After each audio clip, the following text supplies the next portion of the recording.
In May of 2017, I took a trip to Nicaragua, a country in the region of the world that I'd never been to before. I didn't know what to expect when I got there, and because I hadn't really been to a third world country before, I knew I was going to be in for a culture shock. However, no amount of experience could have prepared me for the journey I was about to take.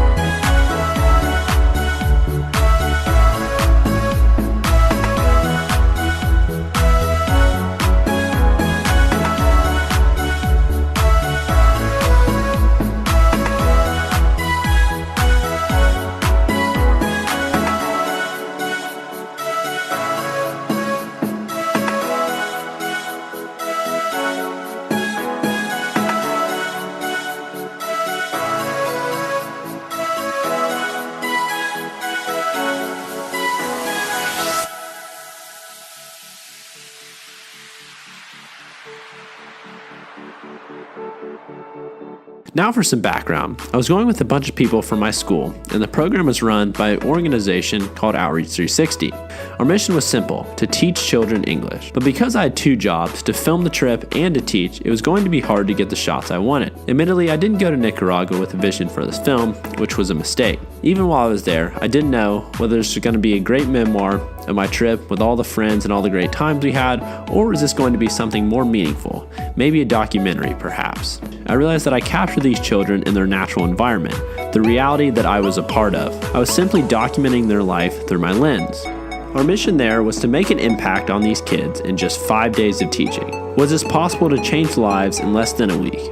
Well, I'm not really sure, but this is my take. The trip started when I arrived at my school at 4 a.m., took a bus to the Tampa International Airport, flew to Miami, and then from Miami, we flew to Nicaragua's capital of Managua.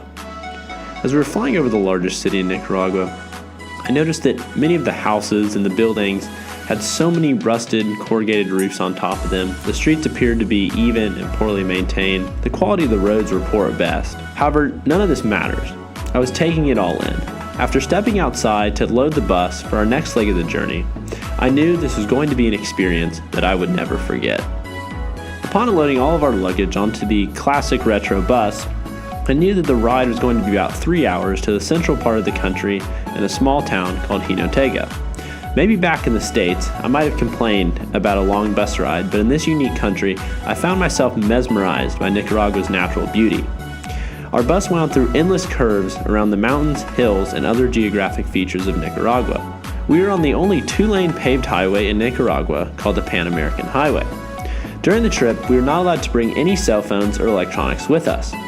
It was a very liberating experience not being attached to my cell phone and interacting with all the people around me. I was forced to observe the world for the 3 hours that we were riding on the bus. I watched as the urban sprawl in Managua gradually faded into forest and vegetation. Nicaragua in many ways is still a developing country. Most of the roads are not paved, and besides the capital and other tourist cities, normal city infrastructure is mostly non-existent.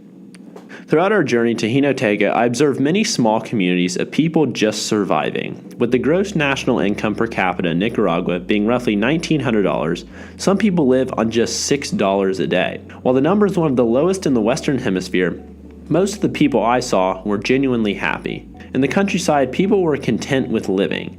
In many developed countries, people tend to complain about these first world problems. However, all of these worries faded away when I entered in Nicaragua. This country was about living for the sake of living. When we entered the city of Jinotega after the long 3-hour bus ride and went to the place we were staying, I was completely shocked. Because the main Outreach 360 building was full, the local doctor offered his home as a place for us to stay. It was located just outside downtown. However, I would describe his house as more of an estate. It was completely surrounded with tall concrete walls, beautiful landscaping, and a beautiful garden. The compound not only contained the main house, but also a guest house and a multitude of additional rooms with bunk beds. This was not what I expected to live in. The family's hospitality and kindness was immediately apparent as they welcomed us into their home. I was taken back by how generous this family was. They not only offered their living spaces, but their cooks and respective kitchen. It was nice to see this type of generosity amidst this poor region of Nicaragua. After taking in the beautiful scenery and the surrounding at what would be our home for the next 6 days, we were greeted by the Outreach 360 leaders who would be guiding us through the teaching for the week. They gave us a curriculum and certain topics that were to be covered by the end. For me, this was the part that I was most nervous about. I wasn't teaching children basic concepts of math or reading at a local elementary school in the States. I was going to be teaching them my native language. The school system in Nicaragua is average at best. Elementary school is free and compulsory, but primary school in many areas is almost non-existent. Only 30% of the children make it through 6th grade. This statistic was very shocking. We would be teaching mostly 4th and 5th graders at the schools, and most of them will not even have the opportunity to go to school in just a couple of years. This completely changed my perspective on why we were here. I wanted to make sure that by the end of the week, these children were inspired. I wanted to do all I could to improve their well-being. In America, we tend to complain about our education system. However, in Nicaragua, the students are just happy to have the opportunity to learn, even if it is for a short amount of time. Our mission was to teach them basic English words and sentence structure.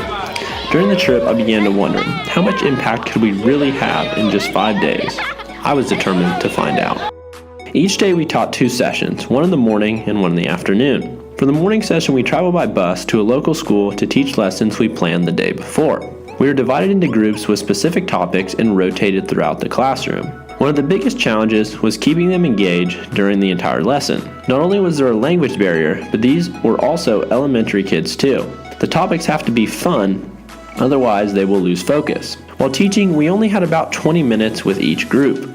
While this doesn't seem like a whole lot of time to teach, some of the kids were remarkably intelligent and could comprehend most of the English topics we were teaching. It was so fulfilling teaching them the material and actually seeing the aha moment when they finally get it. What was even more rewarding was when we came back the next day and they still remembered what we taught them the day before.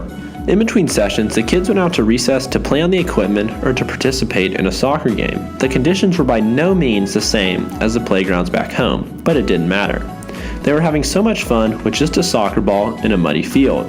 Their environment could not take away from their joy of playing the game that they love. I saw this theme throughout my entire trip. No matter where each of these kids came from, they went to school with a positive attitude and an eagerness to learn. Looking at the environment they were in, their home life, and their reality, it would be very easy for them to give up. It was truly fulfilling to see their immense passion for learning English.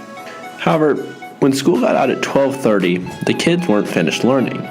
Outreach 360 held free lessons at the family's home we were staying at for anybody willing to learn. Surprisingly, I saw many of the kids that I taught in the morning at their school show up at the optional learning session. These children were taking every single opportunity to get better and to learn English.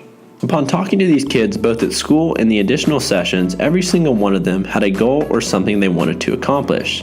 Some wanted to be doctors, engineers, or teachers. They all had very high aspirations, but the reality was many will never get the chance to go and pursue their dreams. Oftentimes, family circumstances don't allow many to go off and pursue additional education. The poverty in Nicaragua is prolific, meaning oftentimes these children have to immediately work to provide for their family instead of pursuing additional education. However, there is hope. English is a way to get out of this societal trap. If one is proficient at English, the possibilities for work and education greatly expand. This is our goal while on the trip. Any help in the education with English could enable them to go outside of their environment and see the world. If they can become proficient in English, this can open up their environment to so many jobs and positions. Learning English is the most important aspect to climbing their way out. So let's go back to the original question. Can a week of teaching really make an impact? Well, they aren't going to become fluent in this time, but while we were there, we gave them hope. Simply because we were there and encouraged them. They were motivated and hungry to learn, to make themselves better.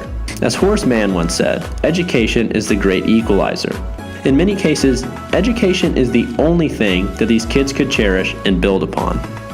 As we left Jinotega, I began to think about all the children we were leaving, most of which we would never see again. The only thing that we left was the knowledge they gained. We made such great connections in just 6 days, but in a couple of years, they would just be a memory to us, and we would just be a memory to them. I can only hope my interactions impacted just one of their lives. Just one.